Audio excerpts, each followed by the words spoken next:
Are we ready to start, Tyson? Yes, ma'am. Go ahead. All right.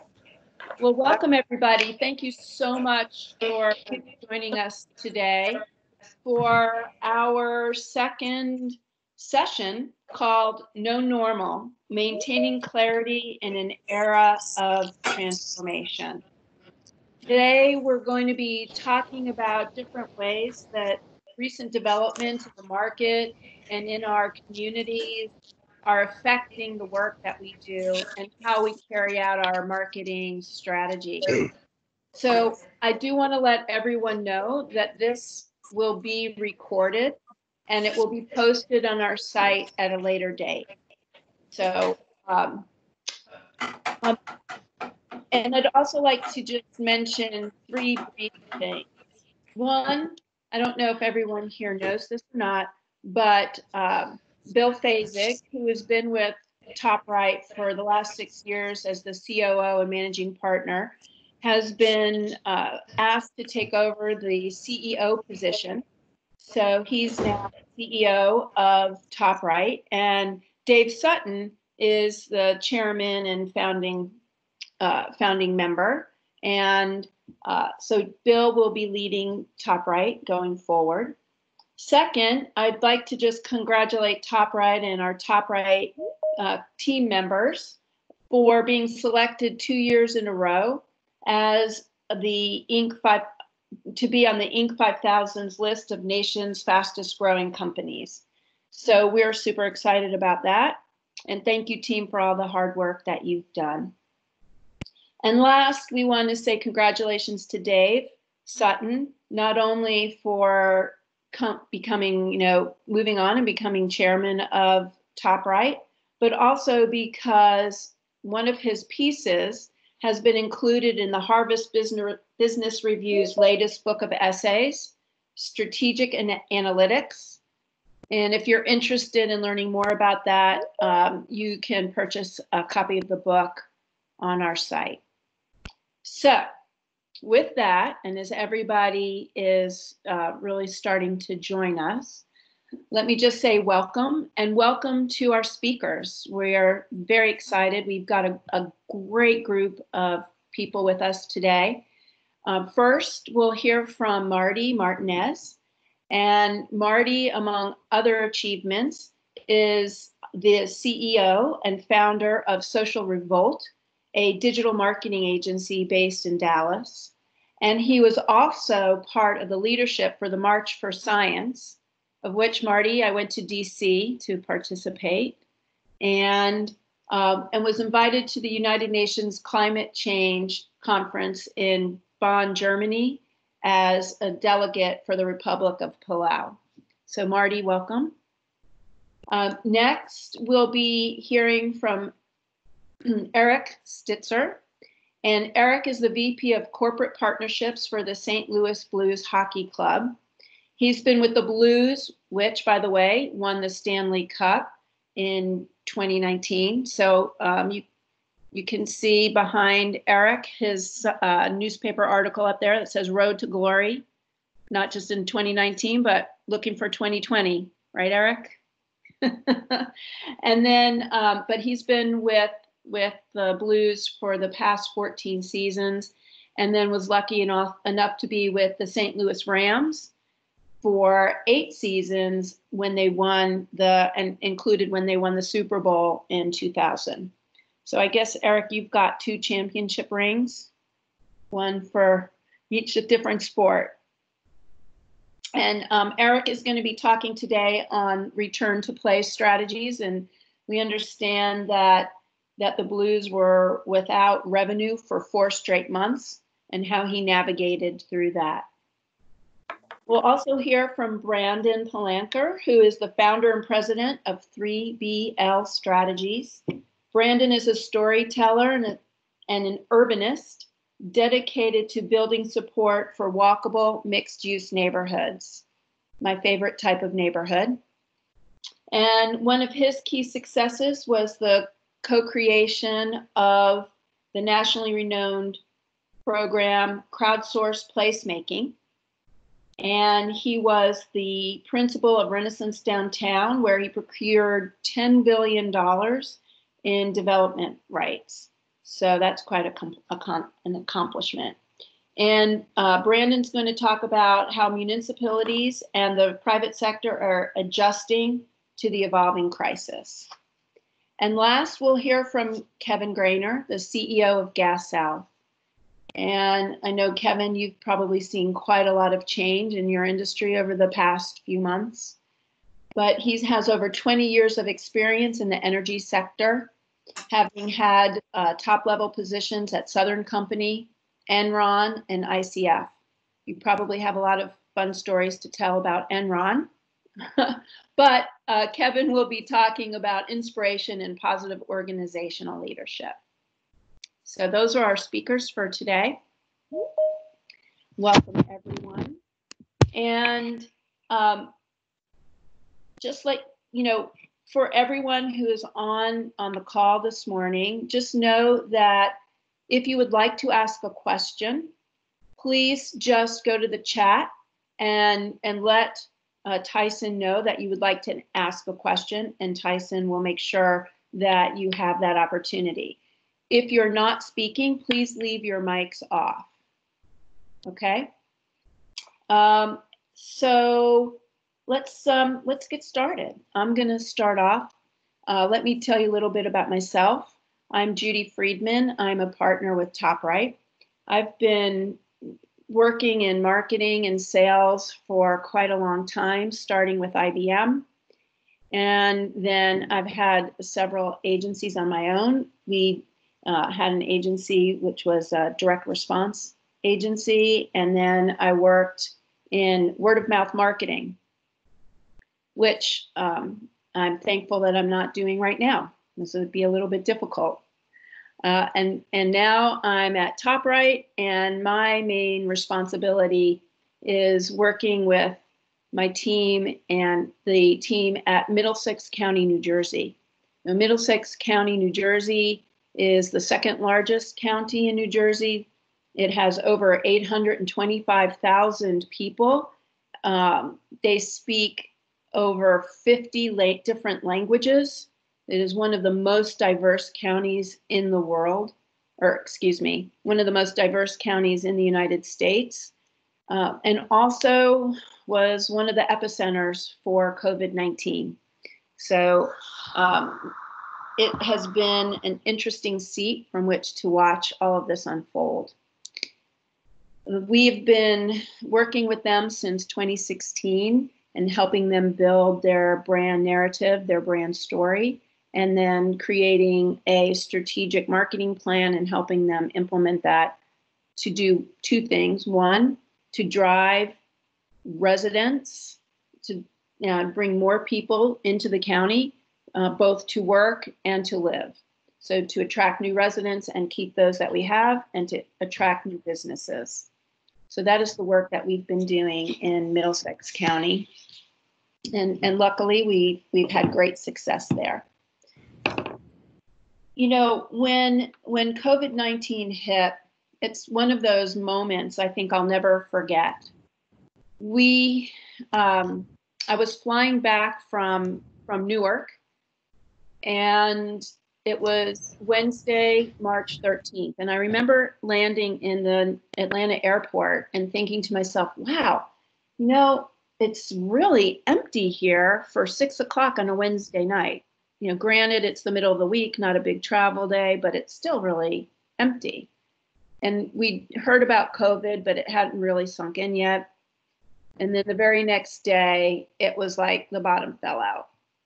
The county started seeing very high incidence of COVID-19 infections, and New York City started to really see the effects of COVID-19. The increases of patients being admitted to the hospital was increasing on an almost hourly basis. And we had to react literally immediately. So we got back from New Jersey on a Wednesday, and on Monday, we were completely revamping our marketing strategy. And when Tyson asked me how I dealt with this transition, I really thought about it. And for me and our team, it was like my mantra became be like water. Be like water, because no matter what the obstacle, water figures out a way to get around, above, through, underneath it. So in the space of 4 weeks, we launched 5 campaigns. These are integrated marketing campaigns that included TV, out of home, digital, and social. Typically, our campaigns lasted, or not lasted, but typically our campaigns took 6 to 8 weeks to develop and produce. And we were doing them in a week. We had to pivot immediately.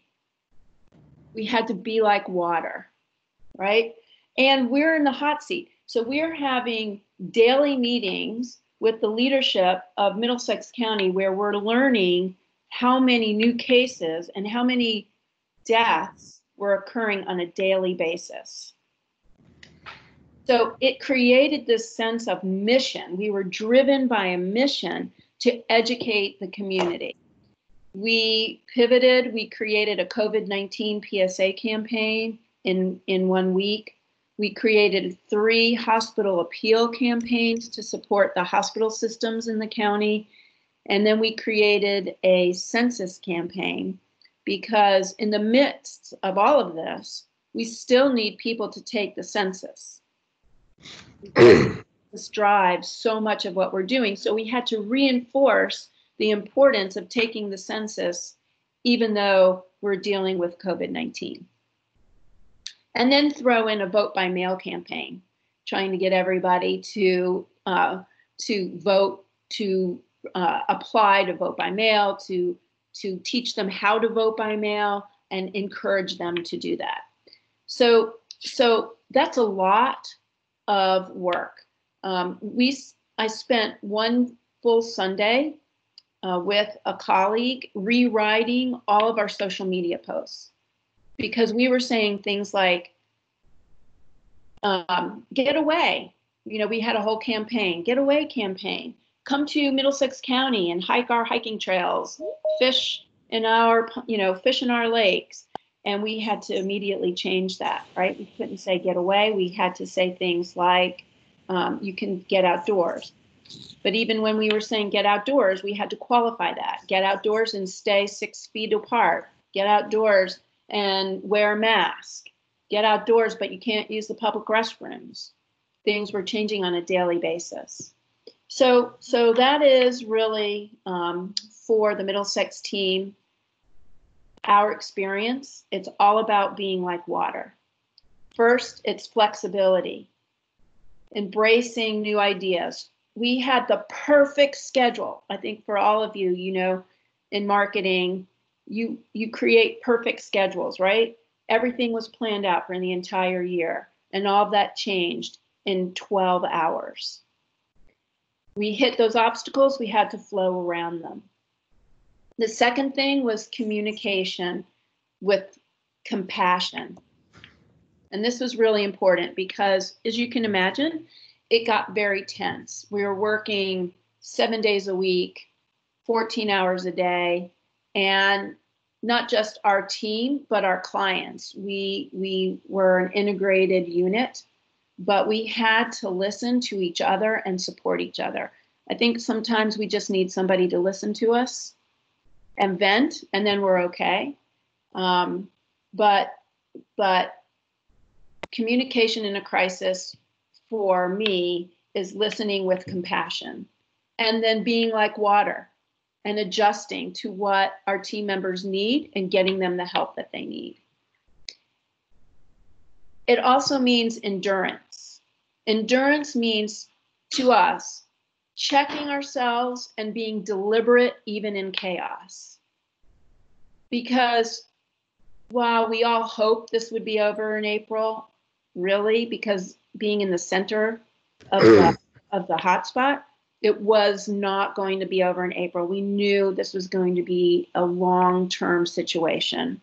So we had to think of our strength and our endurance about picking our heads up, acting with deliberateness, and having faith in our team. Because we can't do it all on our own. So it's being like water, communicating with compassion, endurance, and acting with deliberateness. So in the end, that is really the Tao of our journey, is that idea that we can make anything happen. We have to just be flexible, compassionate, and have endurance.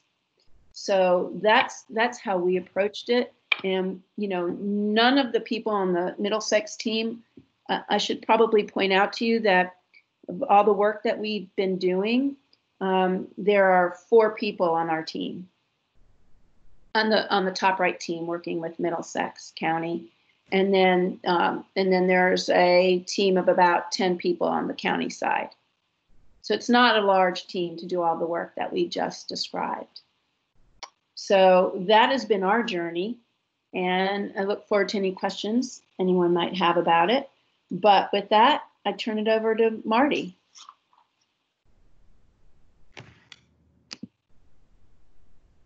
Yep. Marty, you need to turn your speaker on. That helps. Can you hear me now? Okay, good. No, but I appreciate you sharing kind of your insight into how you and your team navigated. You know, we weren't really immune to the negative financial impact that COVID had on our team. And we actually caught a minor glimpse of it in the middle of December, because one of our clients, they're a technology company and they build a lot of their technology hardware in China. And it was only when when the factory started closing there did we get a minor glimpse of what was to come. And sure enough, as you know, the end of February and early March approached, we realized very quickly that there was a big wave coming. And I picked a terrible time to sign a 24-month lease on a commercial office. And we were just in the process of building out the office. We were knocking down walls, and I swear I had just signed the papers like 2 or 3 weeks prior. And but there we were kind of forced to pivot.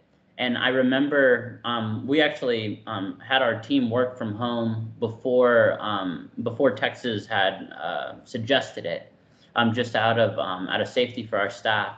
And we learned very quickly in the first day, I remember it like it was yesterday, we were applying the old way of working to the new way.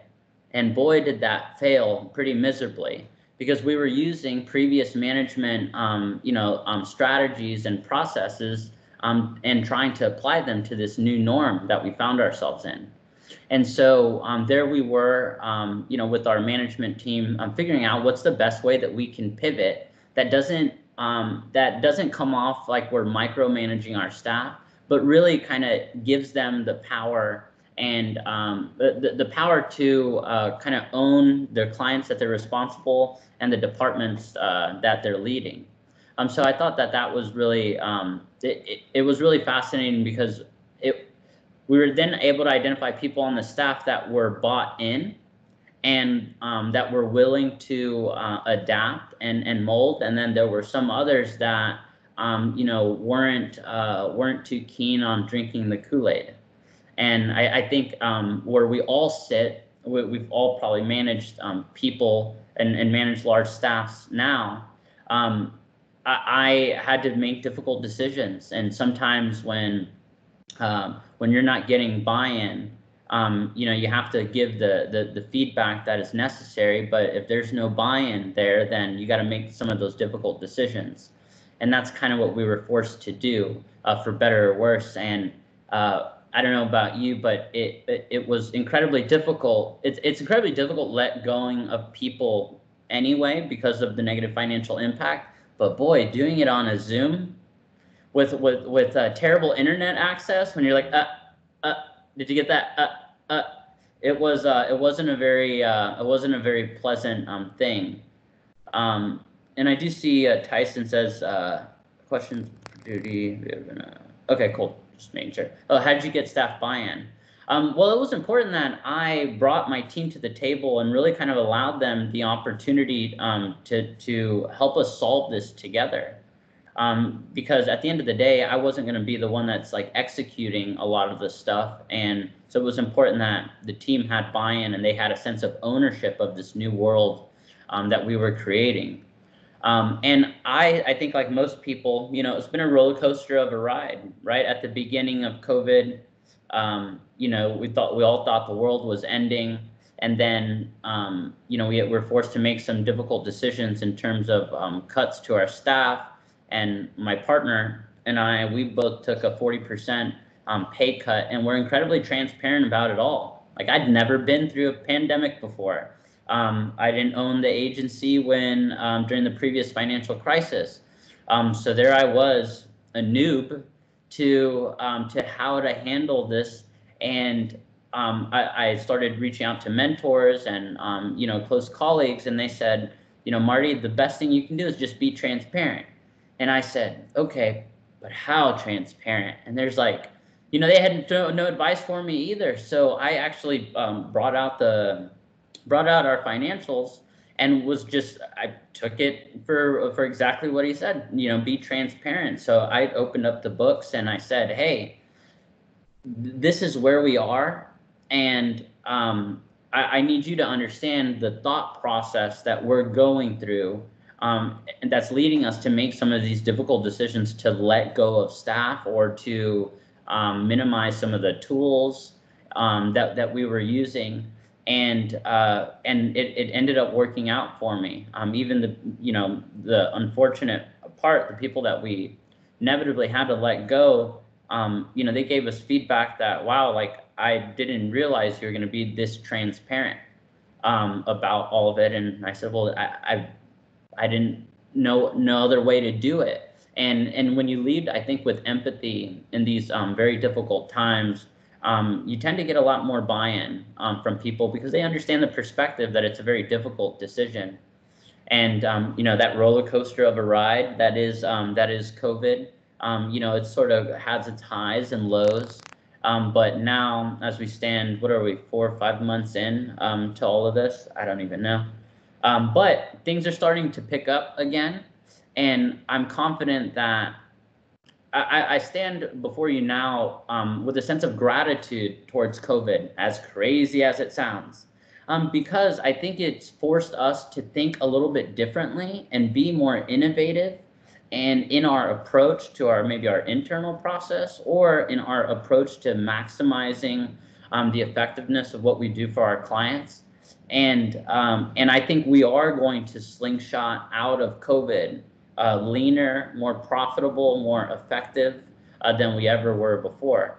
And I'll be the first to admit, I was the type of boss that I thought, well, if you're not in the office, how do I know that you're working?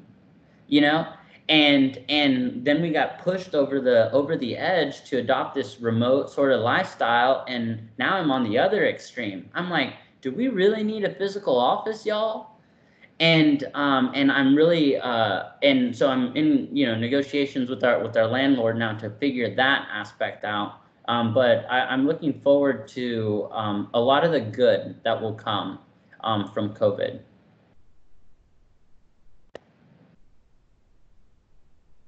Thank you, Marty. That's great. And I think Gary has asked a question. If we've been able to do everything remote, or how have we been able to handle in-person meetings? So it sounds like you've been doing everything remotely. You're on mute. Yeah. You're still on mute, Marty. I'm sorry. Okay. There you go. So We have been doing a lot of like everything remote. I think I've seen my partner maybe 3 or 4 times since all of this happened. And I think what the overwhelming consensus with the team is there's a lot that we love about not physically having to go in the office.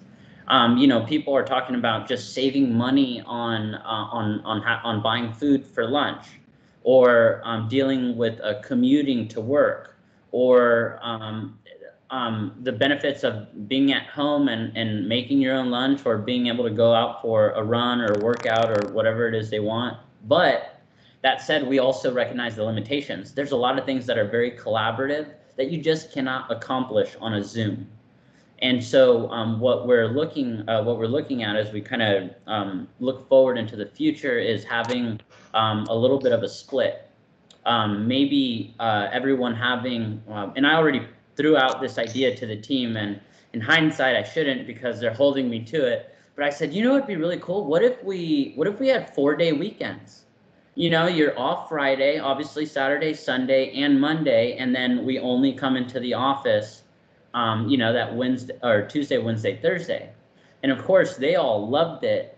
And I wanted to make sure that even if we did come in, that we're being intentional with our time. We're not going to come in just because it's Tuesday, Wednesday, Thursday, but we come in with a purpose.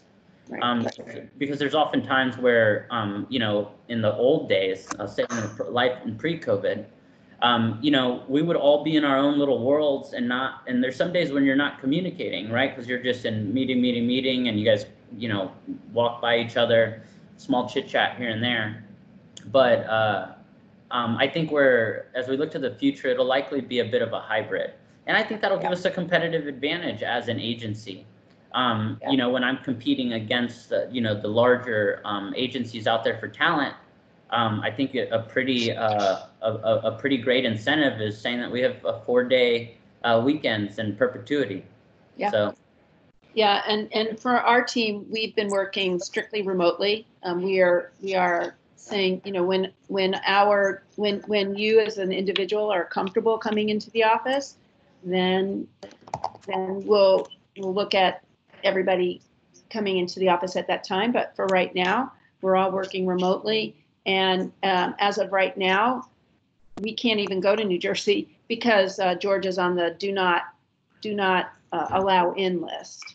So we are not allowed to go into New Jersey. But it also means sometimes that that blurring that often people talk about between being able to balance work and life are eliminated. And you know, I'm talking to my main client at 8 o'clock at night. And for right now, that's fine because we have to do that to get the work done. But it'll be interesting to see how that continues. Okay, Eric, you're up.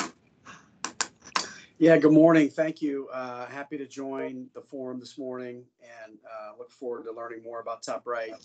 So what I'm going to do is I'm going to give you just kind of an 18-month snapshot of the highs and lows of the St. Louis Blues the last 18 months. So for those that know the story, I apologize, but for those that don't, it is fascinating. So on January 6, 2019, we were in last place in the NHL. We had an away game in Philadelphia, and 3 of our players on a Sunday afternoon stumbled into a bar in Philadelphia. They were meeting a friend in Philly, and they just assumed it was someone's apartment. And they stumbled into this bar called Jack's, and Jack's, unbeknownst to them, was sort of this private underground bar. It was a membership-based bar. And these 3 players go to watch the Eagles-Bears playoff football game on like Sunday, January 6th. It was a wild card game. And during TV timeouts, people would get up and do karaoke, and it was this really festive bar. And there was a song that just kept getting played. And mind you, these players are in their mid to late 20s, so they didn't know this song from the 80s. And this song just kept playing, and they liked it. Well, the next night, we went on to play the Flyers, and we won the game 3-0. We started a rookie goaltender that we had just called up named Jordan Binnington. So he got his first career win, his first career shutout. And that night in the locker room, they played that song, and the song is Gloria. So the 80s hit song Gloria by Laura Branigan started being played every game in our locker room after a win. Then it started hitting the St. Louis stations. We started playing it in arena after a win. And this song just swept the city of St. Louis and really kind of the country. And I didn't know, but Laura Branigan had already passed away, but her marketing reps fully engaged this organic situation. There were t-shirts made. I mean, the song Glory was all over. And we go on to this 3-month run of just, we go from worst to first. We go to the playoffs, and we end up winning the Stanley Cup on June 12th in Boston, Game 7. So unbelievable 4 to 5 month run for us. Swept our city. We win the cup. We have a parade downtown with 1 million people. And for those of you that don't know, the Stanley Cup is one of the most cherished trophies in sports. You get the Stanley Cup when you win the game. Your captain raises that trophy.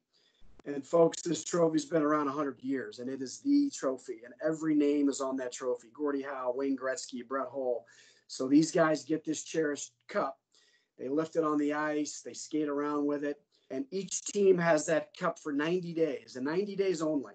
So you can imagine the party that night. And my wife and I were there in Boston. We were on the ice. We went to the team hotel. We flew back that night, came down to the arena. And the next 2 weeks with social media, it was like, where's the cup? Where's the cup? Where's the cup? And people were like, thousands of people were going to bars with our players to just see and touch this cup. Really cool to see the emotion and the energy, and very organic. Well, then July 1, the cup leaves, thank God, because we all needed to recover. And for 60 days, that cup, every year, it flies around the world. Every player, coach, scout, every person in hockey operations has the cup for 12 hours. So went all the way through Canada, the US, went to Russia for Vladdy Tarasenko, went to Sweden, went to Finland. And we sold sponsorships around that. And we had content produced daily on these cup parties. Unbelievable impressions. So that happens for 2 months. And then all of a sudden, we get ready for our season in September, October, and literally and figuratively, we've kind of got this Stanley Cup hangover and like, oh my gosh, we're playing again. We get our rings, we have our ring ceremony, we raise the banner, and the season starts. And we get off to a really good start. And then all of a sudden, March 13th, play is suspended because of COVID, this new thing called COVID and Corona, which no, was not the beer. So when play was suspended, we were in first place in the Western Conference. So as it sits right now, we are the number 1 seed in the Western Conference. So just to recap, in the last 18 months, we go from worst to first. We win the Stanley Cup. We have all the celebration. We have a great start to the season. And all of a sudden, everything's paused. Well, in early March, we were in New York. We played the Rangers on a Tuesday and the Devils on a Friday. And I happened to be on that trip. And most business people, we don't travel with the team every game. There's just too many games. We take corporate partners probably on 6 or 8 road trips a year, especially to the fun cities. So we were in New York like March, 2nd through 6th, and you do what you do in New York. We ran around, we ate, we drank, we had a great time. Well, the next week, the country starts to kind of shut down, and all of a sudden, the end of March, 11 of us, including myself, started to not feel great, and we all tested positive. And so, back then it was really early. We were kind of freaked out, but several of us, including myself, I didn't really have very many symptoms. It felt like the flu for 3 days, a little bit of body aches, but no cough or fever. My wife and kids did not get it. And coincidentally, my other 10 coworkers that got it, some were players, some were media, none of their family members got it either. So it really made you wonder, how transferable is this? At any rate, so all of a sudden, March 13th hits and we pause and we're like, okay, what do we do now? So lots of analysis on what we called revenue protection. So we looked at all of our revenue buckets, which obviously are ticket sales, suite sales, corporate sponsorship sales, radio, TV, merchandise, food and beverage. And you look at what is still owed. Like, okay, so we had 11 games left in the season. What do we owe to our corporate partners? And so for my group, the round number was around $5 million in assets and value we owed. And so you start to think, okay, well, how are we going to give those make goods? And then we started to build these plans that really didn't make sense because we didn't know if we were going to be playing in St. Louis. We didn't know where we were going to be playing. So over the next few months with the league, it was really kind of a hurry up and wait. We would have these big Zoom calls with Gary Bettman in the NHL, and we would put plans in place, and we would build budgets, and then we would scrap it. And so it was really somewhat of a fruitless exercise. Well, finally, 3 months into it, we finally determined we're going to pick 2 cities. We're going to have 12 teams go to each hub market. So the Western Conference, which we're in, we're going to Edmonton this Sunday with 12 Western Conference teams. The Eastern Conference teams are going to Toronto. Originally, Vegas was in the mix, and everyone thought we were headed to Vegas. But then as the U.S. started to spike, we've chosen Edmonton and Toronto. So what does that mean for us moving forward? So what we have done the last several weeks, we've got about 100 different corporate partners, is you've got lots of one-on-one phone calls, finding out what do we owe you? What can we provide to you? Because you're going to a market in Edmonton.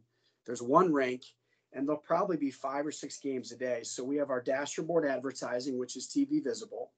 We're going to have some virtual signage on the glass. We control radio. We'll have some TV inventory. But, we have got, at a home game, I've got LED. I've got the video board. I've got a lot of things I can activate. But in the remote market, we can't. So we are in the midst of trying to be extremely flexible, and our partners are being very flexible along with us. And I was telling Chris earlier, I would say about 85% of our partners totally get it. I feel like we're all living in this kinder, gentler society now where people are really being flexible. So, but, we're talking to corporations, small, medium, and large, that they're laying people off. They're looking for revenue. I mean, there are some corporations that are doing really well in this pandemic, but we had to tread really lightly because, most corporate partners pay us, quarterly installments. So you get into March, April, May, you're looking for that last quarterly payment. And I'm calling Southwest Airlines saying, hey, Mac, where's that last 150,000? And he's like, dude, we're not even flying. So it was a really interesting sort of conversation with folks on trying to capture money when other companies were struggling as well. So in essence, 4 straight months with no revenue. We've got about 150 people on the business side, and we paid everybody in full until about mid-May. So really 2 full months, and then we furloughed about half our staff. And those were tough calls, but people, they understand it, they get it. It was happening all over the world. And then the rest of us took pay cuts. So here we are now, about to go to our return to play format. So we're all still working from home, but we're coming to the office a little bit, and we're just having a ton of one-on-one calls with partners, and we're laying out the make good assets that we're going to provide them for return to play. And the other curveball is, knock on wood, we hope we're in Edmonton for 2 months. We hope we go all the way to the Cup finals, which are going to end in early October. But we might lose in the first round. So what does that do to our business? All of a sudden, I can't make everyone whole. And then next year, I'm going to owe revenue back to people. I will just touch upon a few things that I think were interesting. So the pandemic hits, and you're thinking, okay, we're a pro sports team. We're a civic asset. People rally around us. People take pride in the Blues and the Cardinals. What can we do to sort of stay active during this pandemic without being tone deaf? I mean, we want to respect what's happening, but we also want to provide people with an outlet, a smile, whatever it may be. So I would say mid-April, early May, our digital production team had unbelievable raw footage from all of last summer. So I have to tell you, we did this before the whole ESPN Last Dance Michael Jordan. So on 4 Sundays in a row on our Blues YouTube channel, we teased it, we promoted it. So at 6 p.m. Central, 4 Sundays in a row, we had a 4-part series called Director's Cut. And every episode was, I think every episode was 30 minutes. Episode 1, for the first 24 hours of winning the Cup, the on-ice celebration, the locker room celebration, on the team plane, back at the arena that night, raw footage people had never seen. Yes, you can imagine there was a lot of bleeping. Then That was episode 1. Episode 2 was the parade, the whole party of the parade, what that looked like that Saturday with 1 million people in St. Louis. Episode 3 was a montage of all the cup parties around the world. Fascinating stuff. Episode 4 was the ring ceremony and the raising of the banner. So I tell you that because we gave people some content and an outlet for 4 Sundays in a row to really go back in time and put a smile on their face and give them something to reminisce about and also look forward to. So we did that. The other thing we did in mid-May, we partnered with the Cardinals. We've got a really close rapport with the St. Louis Cardinals, which is rare. In a lot of markets, the pro teams all don't get along, but we do joint promotions with the Cardinals, and we really, really do a lot with them, and we just feel like it's good for the city. So we partnered with Ford, who's a joint partner with the Cardinals and us. We partnered with Papa John's, another joint partner, and for 3 straight weeks, 3 nights a week, we did these parades at 6 o'clock, and we went around all the hospitals and we handed out pizza, and our grocery partner Schnucks provided, Pepsi provided water and soda. We celebrated all these heroes working on the front lines of hospitals, and we got a lot of great promotion and publicity out of that. It was us and the Cardinals, our players and our executives were involved, and the news was picking this up every night just to try to rally these people and thank them for their time and efforts. I would say the third most significant thing we did is the 1-year anniversary of the Stanley Cup Championship was June 12th. And that landed on a Friday this year. So we came up with a really unique idea. We partnered with Fox Sports Midwest, our TV partner. And number 1, we decided to re-air Game 7. And number 2, we integrated probably 10 of our players, our head coach, and our owner. And these guys went back, and during the Game 7 replay, they had live commentary of what that day meant to them. The morning skate, the afternoon, their pregame meals, all the superstitions. We won 3 games in Boston, and our guys were going to the same restaurant every time because they're superstitious. So they just talked about what that day meant for them. And then you get what it meant to win on the ice and raise the cup with their mom and dad in the stands. I mean, really unbelievable stuff. So to get that commentary, rewatching Game 7 was just absolutely priceless. But we took it a step further. We rented out a drive-in movie complex. We sold partnerships around that, and we maxed out 500 cars. So over 2,000 people showed up, and they hung out in a socially distanced manner. And we had a drive-in watch party celebration for the 1-year anniversary of the Blue Stanley Cup. So again, really unique stuff to make people feel good and reminisce during this pandemic. So for us right now, as we look forward these next hopefully 2 months, return to play, headed to Edmonton, training camps going on right now. Kudos to the NHL because these bubble markets, players will be tested every single day. And you know, clearly this is a moving target. No one knows what's going to happen. If a player gets COVID, I mean, I guess he's out of the lineup for 2 weeks. I mean, these are all things that the NBA and MLB and NHL has to figure out. So again, just in the midst of renegotiating our deals, providing make good assets. And one key term I want to use is for a lot of the last several weeks, a lot of these pro sports teams have been saying, yeah, we're playing without fans. We're playing without fans. Well, I was on a call a few weeks ago and someone made a great designation. That's the wrong term. We're going to have more fans than ever. Our ratings and impressions and eyeballs are going to go through the roof. And so we're playing in front of more fans than ever. We're just not having in-arena spectators. And so we're really, really key when we talk to partners about their brands and about their advertising. You're going to have more impressions and the highest ratings ever. So we're really excited to see what that's going to look like.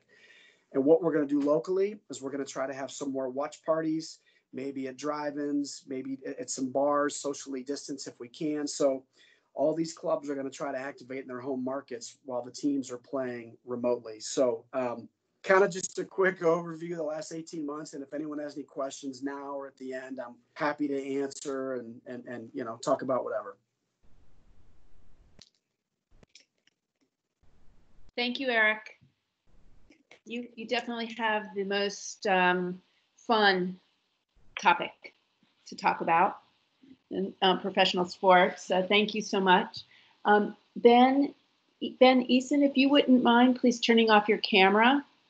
That would be great. So our next guest is Brandon Palanker. Again, Brandon is the founder and president of 3BL Strategies. So Brandon, I turn it over to you. Thank you very much. Thank everyone for attending and for the opportunity to chat. This is a tough crew to follow, as you said, Judy. That's we got a fun one right before me. So I hope to keep the energy going, provide maybe some lessons that can be translated from my experience in real estate development and working with municipalities on both the development side and also on the communication side. And I'd also like to add, Marty, I'm very interested in this 4-day weekend concept, and let me know if you're hiring. So with that, I've been pretty fortunate to have sort of a dual career in real estate development, urban advisory, and communications. And I don't know that those worlds have ever been as intertwined as they are today. We're living in a world with shifting sands where it's really essential to be nimble in both business strategy and your communications. And I've seen this from the perspective of how municipalities are looking to both message their constituents regarding crisis communications and how they're also going to involve their long-term strategic messaging for economic development, tourism, and other needs, as Judy, you sort of alluded to with TopRight's work, up in Middlesex. On the private sector side, you've got landlords and building owners that have to deal with acute short-term issues while they're positioning for long-term success. Again, with a lot of unknowns. And as a result, this time of crisis, sort of change management, some have suggested that we're witnessing sort of a tsunami, a complete and utter transformation of how we are going to live, how we're going to work, city dwellers running to the perceived safety and space of the suburbs or rural living. Everyone's going to be working from home. As Marty alluded to, maybe the traditional office is dead. They're calling this a revolution at the end of the day. But what I suggest is we're not looking to do business completely different as we have in the past. This is more, I would suggest, an evolution rather than a revolution. And the reality is, not unlike other business sectors, a lot of these changes were already underway. This sort of bottleneck in an evolutionary term, I think, has sped up and accelerated that process. For example, offices were already shrinking their footprint. Companies were already looking to both cut costs and provide flexibility for their workforce. But let's also remember about 2 or 3 years ago, IBM recalled their at-home employees back to the office because there are real benefits to being in person. And that shows that at root, it really comes down to human behavior. What drives our decision-making, and how can that lesson translate to all business sectors? So I'm going to start, I'll give a little parable, in terms of what drives us as people and how we have to follow trends. Television often replicates sort of the aspiration of the life we want to live. As a child growing up in the 70s, early 80s, television for me was the Brady Bunch. It was Chips. It was the suburban, auto-oriented ideal. Then in the 90s, the pendulum began to swing. It's what I call the Friends phenomenon. You had Friends as the young professionals living in New York, Seinfeld as the, I don't know if you'd want to call mid-professionals or career-minded, but middle-aged folks, or at least getting there. You had ER in Chicago, Grey's Anatomy in Seattle. Well, what followed there was the push for urban living. Then second and third tier cities. The second tier city, Dallas, which is quickly becoming a first tier where I live. Suburban downtowns, rural downtowns, and main streets. And what we saw was this ongoing evolution and this trend that was largely enabled shrinking office footprints and the ability for remote locales to start to compete from a technology and logistics standpoint. The small city could compete with the larger city. And that, I think, is a key factor that we have to remember in these shifting times, is there's an unquestionable need and desire for human interaction and activity. This fundamental won't change because of the crisis we have today, but how we achieve those goals might well shift significantly. And that, I think, is a lesson that can translate to just about any industry. The goals and aspirations of your customers, your client base, will likely remain the same. It's how they achieve those goals, their priorities, and how you can meet those needs that have to evolve. So I'll go into sort of a few lessons that I think can translate cross industry. And it starts with the idea that communications and messaging should at root be inextricably linked to your core business strategy. Marketing is not just pretty words. It's not just slogans with a diligent, social media presence. It's who you are. It's what you do. It's how you provide value and that sort of special sauce that differentiates you from the competition. That's the foundation, that story of who and what you are. That's your brand. And as the world changes around us, your strategies must evolve, but who you are at the core generally remains the same.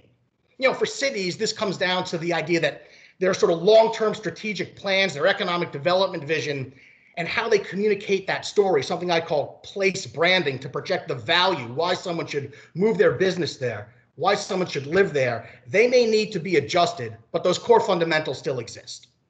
Lesson number 2, don't overreact to incomplete data or to the hot take of the moment. This reminds me, going back to 1996, I was freshly out of college at one of my first breakfast seminars, and the keynote speaker was talking about how with faxes, with the onset of the internet and email, we were going to revolutionize the workplace, and within a few years, there would be no more central offices. Well, 25 years later, COVID aside, that has not transpired. It has evolved, but it has not transpired as it was sort of the hot take of the moment. So with this incomplete data and a shifting environment, because the data right now says everyone's fleeing the city, but when you get more granular, you recognize that's not really the overall story. How do we plan for sort of that unsure future? So lesson number 3, plan for a range of scenarios from both a business and marketing perspective. Game strategize this out. Sticking with real estate in the workplace, if more people are going to be working from home or remotely, it's that much more important for employees to have a highly amenitized building and neighborhood. If you're spending 24 hours, at least 4 days a week, if you're working with Marty, at home, you're going to have different demands on your building and on your neighborhood. Developers who house you have to adjust, and so too must the municipalities. This is also an opportunity. It's an opportunity for smaller cities to compete. We have logistics that enable a once far off place to get Amazon deliveries in no longer than 1 or 2 days. And that's an opportunity to shift their business strategy to take advantage of a changing environment. And when we talk about shifting your strategies, 4th lesson, now's a great time to both strategize, take a step back if you can, and also experiment, try new things. Restaurants we see, they have changed to becoming outdoor dining experiences or focused on delivery. You can't message that you have a great, vibrant happy hour when that's no longer what you can offer, at least in the short term. Cities are still looking to attract residents and replace lost commercial space. Will that commercial space, will hotels be shifted over to residential? How are developers going to meet the needs of maybe more satellite offices? And again, how can smaller cities position themselves to compete where prior to this, perhaps they couldn't? They have a new value proposition in you can have a great little walkable downtown. You might be 4 hours away from the big city, but you have 98% of what you need in the big city, and your employer now doesn't need you necessarily at that office. But the core need for the resident, the quality of life, and for the business, attracting talent and be profitable, those remain the same. And you have to keep that in mind. Lesson 5, communicate clearly and do so in a way that's cognizant of your customer and what they are experiencing. And we focus so much in marketing on the outside communication, but we don't often focus on the listening aspect. It's a two-way street. And I would suggest now more than ever, on a day-to-day basis, is a time to listen to your customer, to listen to your constituents. What are their needs? I happen to do a lot of work with TopRight, and they have a saying, how do you make your client, your customer, the hero? Well, how do you translate that to something where week to week, your tenant or the business that's located in your municipality are facing new challenges every day? 6, be authentic. Times are changing, but stay true to your roots and your ethos as a company or a community. That's why having your story, your brand, is so important. It's why it's essential to help guide consistency even as directives might change. Last week it was no mask. Maybe this week it's this, it is masks. Amenities were closed. Amenities might be open. But if you stay true to who you are, that won't be viewed as inconsistency through messaging. It will be looked at as a response to changing conditions. My second to last lesson, as we start to close out, embrace the chaos. The only constant is change. You're not going to stop it. Use this as a time for experimentation. The market is forgiving. They understand that we might close streets to open up restaurants. This is capitalism at its best. It's innovation at its best. So to close out, I think we're going to return to that most important lesson. We're still human. The common drivers, the behaviors, those are fundamental and not likely to change. We're social beings at root. But what has changed is how we as people want to get those goals, and then how we as businesses and marketers can meet those needs. Use this crisis as an opportunity to evolve as a company yourself, and maybe obtain some competitive advantages that you didn't have in the past, shifts in business strategy, shifts in marketing, but again, rooted in the authentic story of who you are, what you do, how you provide value, and I think you'll succeed during these times. So I hope that can sort of help some folks out there, some things that many may know, and perhaps something new for a few. Brandon, thank you so much. I think you're spot on that our living communities have to adapt and change to the way that we work from a business perspective, and that's probably going to impact Kevin's business, right? How does that impact energy? As office buildings are less filled, then that impact moves to the domestic residents, and how is that energy delivered? But with that, I turn it over to Kevin. All right. Well, thanks so much, and Judy, and the rest of the panelists. Really enjoyed listening to all of you. Just a little bit, about Gas South. So we are a natural gas provider. We serve customers in competitive markets, where they have a choice of the provider. So we serve about over 300,000 residential, commercial, and industrial customers. We also have quite a large wholesale energy trading business, and also an emerging business where we invest in some solar projects. So it's been great to listen to everybody. I want to talk a little bit today about inspirational leadership during these really difficult times. And I have a favorite saying. It's actually falsely attributed to Winston Churchill, by the way. There's quite a few quotes apparently that are falsely attributed to him, but it says that the pessimist sees difficulty in every opportunity, and the optimist sees opportunity in every difficulty. And I feel like those are important words to live by when we're living through a once-in-a-century pandemic. And then we're watching systemic racism rear its ugly head right before our eyes, right? And we're experiencing also a once-in-a-generation social movement, and now gearing up for what's going to be a very divisive political season, not to mention continued, economic challenges. So, Peter Baker, who's one of my favorite columnists at the New York Times, recently commented that 2020 feels like 1918, 1929, 1968, and 2008 all wrapped up in the same year. So I think in these times, it's really important as leaders to really bring a lot of inspiration to the table. And that can spring from being realistically optimistic about, some of the things that we're seeing in our business and how we can recover and actually thrive during this pandemic, and especially on the other side of it. So what do we all as leaders need to be doing in these times? Of course, there's a lot of things. If you're like me, you're facing new and sizable challenges in your businesses, but I'm going to focus specifically on being inspiring to team members and to external audiences by staying optimistic and using positive organizational leadership techniques amidst all this uncertainty. So as I reflected on, what I've tried to do and some of the new tactics that I've used to inspire folks, I thought about three key ingredients: content first, second, tone, and third, distribution. And those all have to come together. So I'm going to speak to each of these in terms of what we've been trying to do at Gas South to create an inspirational atmosphere, which if done well, I believe can translate to a higher level of employee engagement and also organizational impact in terms of really great business results. So let's start with content that we've been working on a lot. And I know that content typically has this context of marketing and communications, but really any business has to be in the business of generating content that it can share with its employees, with its customers, with its other stakeholders.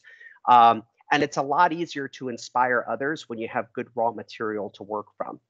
So, I like to say, if you constantly have to be putting lipstick on a pig, being inspirational is definitely going to be an uphill battle.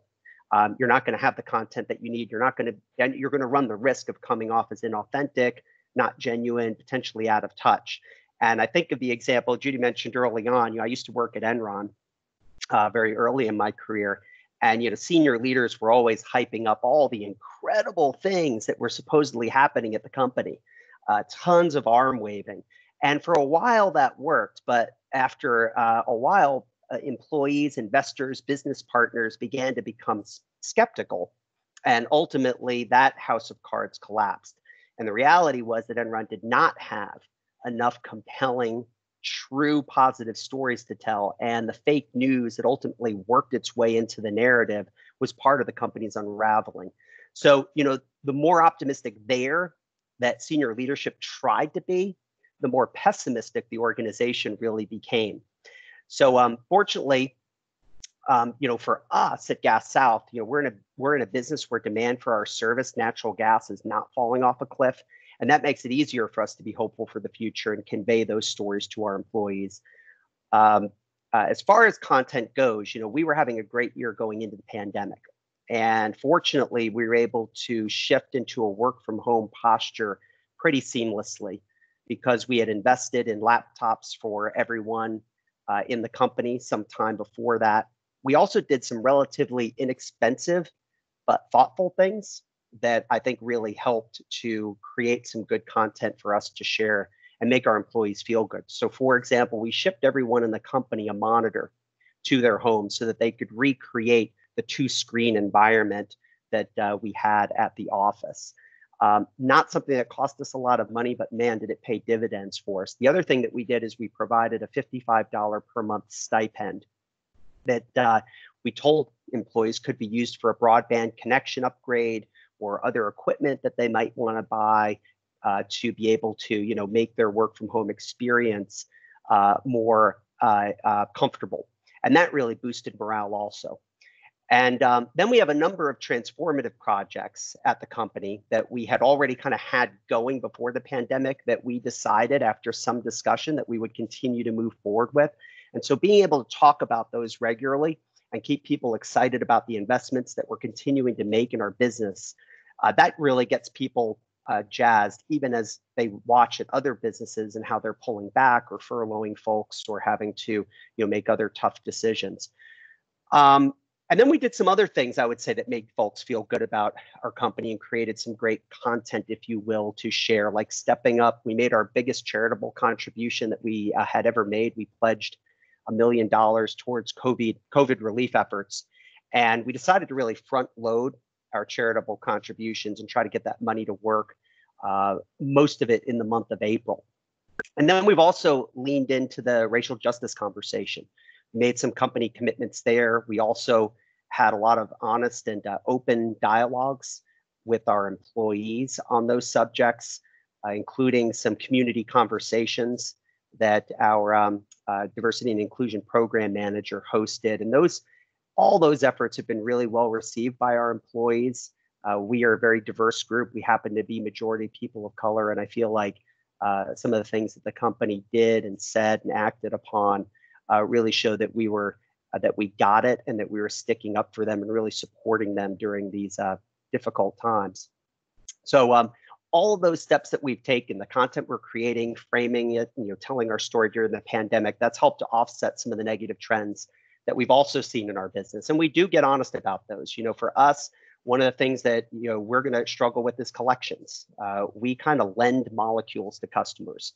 In some ways, we're like a bank. We have to go out, we have to buy gas, we have to transport it to the markets where we're serving customers. That gets metered, and we hope that they pay us. When they don't, we end up writing off not just the cost of the commodity, but all the pipeline costs and other things that we have as well to be able to serve our customer base. Load loss is another area that we struggle with, especially from our commercial and industrial customers that are going out of business. So having that positive content, it serves to offset some of the negative trends that we see in our business, as well as, quite frankly, the many things that our employees are having to deal with in their personal lives and seeing around them in society. So when it comes to content, one of the things we try to do is share the good, the bad, and the ugly. But having that positive content to work with has made it a lot easier for us to be inspirational. So after content, the next big thing is tone. And what I've tried to do is to stay upbeat, personable, vulnerable, and authentic, and forward-looking during these times. I haven't tried to pretend that I have all the answers, but what we have tried to do is share information really transparently to demonstrate empathy towards our team members and our customers, and to stay true to our purpose of being a fuel for good. And I think that our team is genuinely excited about how the economic shocks of this pandemic can ultimately create some really compelling new opportunities for our company. And we've talked a lot about those.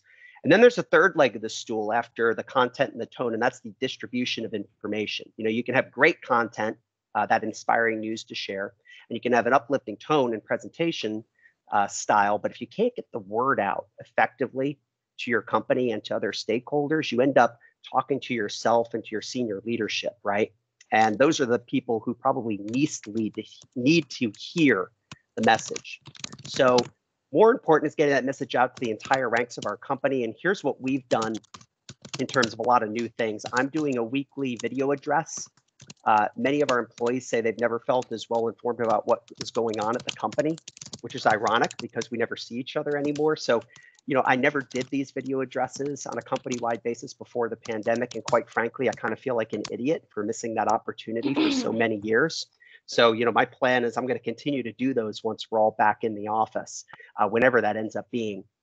We also moved our all-employee quarterly meetings to fully remote affairs. So we're using Microsoft Teams for those things, splitting people into 4 groups so that we can have some Q&A. We have about 230 employees, so we're doing about 60 at a time, and that's worked out pretty well. Doing some periodic virtual town halls. And then I'm also meeting with small numbers of employees in what we call conversations with Kevin, doing those also through MS Teams. And then I'm being extra mindful of sending folks personal notes when they've done a great job on a project, or when they've gotten promoted, or maybe joined the company. So I'm trying to go broad and wide in our communications in many respects. And then I'm going deep and individualized in other cases, and then using a combination of some written communications and then a lot of video, which has been really, really new for me and really for our organization overall. So using that broad-based distribution strategy to ensure that everyone feels good about where we are as a company and where we're going.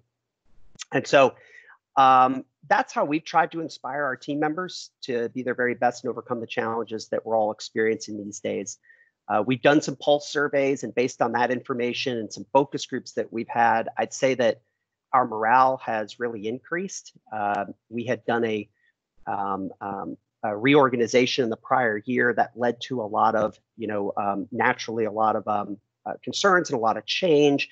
And I think that's really settled out well. And now we're seeing, that reflected in kind of what how our employees are feeling about the company. And I think that we'll see our employee net promoter score go up this year, as well as our overall engagement results, which we'll be measuring via our company-wide survey in November. But we also know, and we told everybody, we have a long way to go. The pandemic and the economic and social fallout is far from over. So we have to keep on working together and keep on trying to, keep our chins up and inspire each other. I appreciate being here with you all. Thank you. Thank you. Thank you for participating, Kevin. That was great. I think you made a really good point. You can have great content, you can have the right tone, but if you don't have distribution and you're only talking to yourself, so to speak, it doesn't really have much impact. So thank you for those words. So at this point, we can kind of talk about some of the questions that we have. There was a question for Brandon. Let's see. Brandon, how long do you think it will be before the real estate markets get back to normal? Sure. So I guess this is my turn for a hot take. What we really don't know. There's just so much out there that we don't know. I would say abroad would probably be 18 to 24 months before we have whatever stability might look like. But it really depends on the industry. Logistics, you look at, Amazon, for example, has been tremendous. Industrial with manufacturing has remained very strong. Residential is in flux, but, home prices have in some places even increased and have not seen the hit. As a little tidbit, we actually have a dearth. We are about 7 to 8 million residential units short of what demand needs across the country, and that's not going to change. On the commercial side, you already had retail that was shrinking its footprint, becoming sort of more experiential, and I think that will accelerate the closing of your non-Class A malls, for example. But one last tidbit in terms of the time factor, I had spent much of my career up in New York. And post 9/11, there was initial fear of locating to your trophy skyscrapers. That fear lasted about 4 years. After 4 years, our short memories had faded, and all of a sudden those had the same pricing, same cap rates and the like as they did prior to the 9/11 attacks. So I'm guessing 18 to 24 months. And if indeed COVID, continues to be a drain for, let's say, another year or so, but then clears up, I think 2 to 4 years after that, folks have pretty short memories. Mm-hmm. Yes, I think you're right. Thank you. This question is let's see. This question is for Eric. Eric, our guest, Eric, has asked, his question is, I assume you gave your partners the inventory avails and the programming you created. How do those relationships stand right now from a revenue standpoint? Yeah, so if I understand the question, we're not able to, because our inventory is limited, we can't, it's not all apples to apples. So our partners are being flexible with us as far as, let's say someone had some LED rotation in arena, or they had a Jumbotron promotion. Well, we can't do those, but what we can provide are some dashboard presence, some virtual signage presence, some social digital content. So they're being very flexible on what we're offering back. As far as revenue generation goes, if I think I understood that, so we have a dollar amount that we've negotiated with every partner on what we feel is owed to you due to the 11 missed games. And, there was a little bit of back and forth on that. So as we go to return to play, we know what dollar amount we owe you. But the other thing we've done, because we know that the TV ratings and impressions are going to be much larger, we're putting a multiplier. So we've got 3 round robin games, and we've got the first round of the playoffs. We're putting a multiplier about 1.5. So these playoff games will be 1.5 to almost 2 times of a regular season game. So we've had that discussion. Now, we think we can probably break even as far as make goods go once we advance maybe past the second round. So if we go to rounds 3 and rounds 4, then we will be at a point where we need to go back to partners and say, hey, this is incremental revenue. And, some are going to say yes and some are going to say no. But we've sold 4 presenting partners to our playoffs. There'll be a lot of activation around that. So I would tell you it's going to be a round by round discussion, and some partners will be able to stick with us all 4 rounds, we hope, and some won't.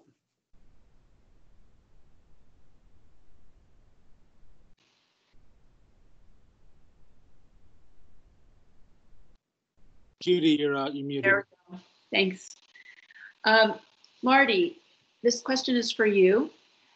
As clients see their businesses sustain or grow on less spending during the pandemic, what are the risks of overall advertising revenue? Yeah, that's a great question. I do think Brandon alluded to this earlier, that there are some industries that I think have done really well despite the pandemic, and others maybe not so much, that were impacted on the state mandated or local city mandated closures. And although I think advertising, like people have been a little bit, brands and businesses have been a little bit more cognizant of the amount of money that they're spending, I think out of this, people are going to really be focusing on the ROI. What's the impact that any sort of advertising spending that you're doing, what's the impact that's going to have on the bottom line? And that's the way really it's always been. I feel like the smart brands are always questioning, if I put in $1 in marketing, what is going to be my return? But it's that much more heightened now more than ever before. And I think that the agencies that win will be the agencies that can track the work that they're being hired to do, whether that's managing their social or deploying a content strategy that is driving traffic to their website. So they're filling out a form to grab more information, and we're tying that to a tangible, trackable ROI. And I do think that there's going to be a lot of agencies that will fail because in the industry right now, there's a ton of agencies out there and marketing gurus that that talk a big game. And it's very rare that I've ever, where I'm courting a client or we're onboarding a new client, that they're coming to us because they've had such an amazing experience with the previous agency. And so I also have a little bit of empathy for that. And as a small business owner myself, I understand the importance of seeing where every dollar is going and making sure that we're getting a form of a return. But right now, we're talking to a large restaurant group, and it's funny because I still think that there's a lot of opportunity amidst this crisis for advertisers if they have a compelling argument. So it'll be interesting to see. But to answer his question, I don't know that there'll be an overall risk in advertising. I think people know that digital is going to be important and it's pushing people to adopt it. The only risk will be for those agencies that have a hard time of proving what they're doing and driving it, and what they're doing online, and that driving revenue. Great So question. that's been with us for quite some time, and it just becomes heightened now with the pandemic. So if there are no other questions, I don't see any other questions. Does anybody want to raise their hand and ask a question that hasn't responded yet? Let's see. We have here. I think Chris Weissman had a question. Okay. Chris, would you like to come off mute and ask your question? Can you hear me? Yes. Yeah. The first question was for Eric. I had a couple questions. As you come off the euphoria of a Stanley Cup win, and you've got this extended period of time where your fans aren't getting the in-stadium experience, it sounds like you're doing a fair bit. But is there some trepidation that coming out of this, that they're going to have something new, whatever the new hot thing is? That is there a risk of losing fans, losing in-stadium ticket revenues, et cetera? I think the short answer is yes. I mean, being in the Midwest, our cases probably aren't what the coasts are, but if indeed pro sports or college sports does allow fans back in the stadiums and arenas, I think our fans will come back. I do. as far as the ones that maybe have some trepidation and don't want to come back, I think the best way for us to analyze that is, what's our season ticket renewal rate going to be like? And I know that our season ticket group is going through that right now, because clearly that's the largest revenue bucket of any organization, probably aside from TV revenue. But, there's no make good there. We can't provide any make goods to our suite holders and our season ticket holders right now, because clearly the games are in Edmonton. So the majority of those conversations are just simply, okay, Mr. Smith, you've got a $4,000 credit, and we're going to roll that in next season, and your bill is going to be light $4,000. So we're trying to capture and save that revenue, and hopefully people will renew with us. We do have a season ticket holder waiting list, so that gives us a little bit of leverage, but it just remains to be seen, Chris. I think we can all sit here and make plans and strategize all day long, but does this virus mysteriously go away November 5th?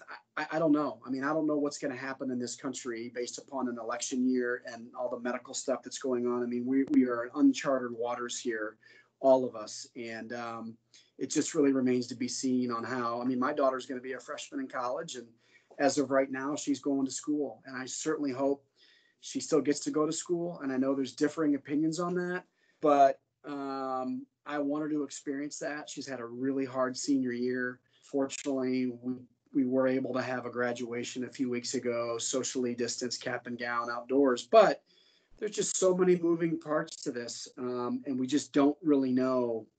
You can come up with all the best contingency plans in the world, but you've got to stay really flexible. Great, thanks. I had one other question for Marty. And Marty, if you answered this, I had to step out for a second. So if you answered this, just say I've already answered that one. But one of the things I see is you have clear winners and losers in the midst of the pandemic. We were going to have Andrew Naden, who's from Winn-Dixie, and his business is through the roof. They've just, as a grocery store, people not eating out, his business has been great. But there are other industries that have seen some gains as well. Is there a fear in the advertising or in the media markets that as advertisers see their business sustain with less investment, that there's a risk of total revenue spend in media over the next year or two? Yeah, and I did speak to that a little bit earlier, but I'll just can reinforce it very quickly, because I think it's something that everyone here on this on this panel, if you're either managing a business or you're part of a business, everybody is watching how much money is going out and if that money is going to generate a return. So any marketer knows that that's always been something that that clients are very in tune with. They want to know, well, if I'm going to invest, if I'm going to sign this $5,000 or $10,000 retainer, like what is this going to do to impact my bottom line? And now with the impact of COVID, people are very acutely aware of whether things are working for them or they're not. And so it will cause a fallout amongst agencies that can't prove that. And I think the output of this will be, there'll maybe a lot less agencies, but the agencies that survive are going to be the ones that can prove, for every dollar we're spending on a campaign right now, it's generating, $3, $4, $5. And I think as business owners, I'm watching every dime that goes out too. And I'm very keen on maximizing profitability, because we all have this massive uncertainty of what the future looks like, and that's going to have an impact too on hiring and looking at different tools and things that we're using internally. So I think it's a really great question. Thank you. Thank you. Okay. Thank you, everybody, so much for participating. Tyson, is there anything else that you would like to cover? No, I think it was excellent. Thank you to all the speakers. Thank you, Judy. Yeah. Well, thank you. Thank you all. Thanks, Yes. everybody, for participating. Yes, and we'll be having our next session in August, and the topic will be on analytics. So I hope that you can all join us again. But thank you so much for your time. Thank you. Thanks, everyone. Bye-bye. Bye.